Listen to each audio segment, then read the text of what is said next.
Human sa flag raising ceremony sa local government unit sa Polomolok South, Cotabato. Giila ang mga outstanding family. Giila sa indigenous people category ang pamilyang Salinda, samtang sa regular category ang pamilyang Bisana. Ang maong pag-ila, tumong aron mas madasig pa ang responsible parenthood ilawom sa local population program. Sumala pa sa designate personnel sa Municipal Social Welfare and Development Office nga si Marliza Basea. Kasi dun kasi sa family kasi nagsa-start yung foundation po ng ating mga kabataan kung paano po natin ano pong values ang in-inculcate natin sa kanila. So madadala nila yon hanggang sa paglaki nila. Importante matud pa kini sa karon. Ilabi na nga ubay-ubay matud pa ang ginikanan nga gabulag kinsa ang mga anak ang pinakaapektado. Po, meron.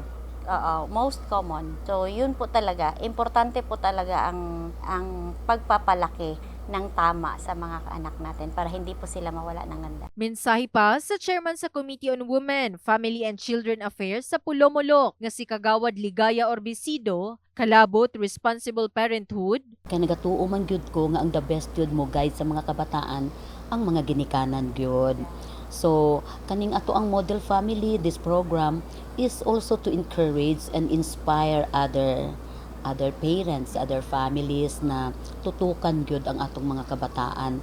Gani ang counseling usa matud pa sa importanteng butang sa magtiayon alang sa mas ligong pundasyon. In the heart of changing lives, kini si Liza Labajo, Brigada News.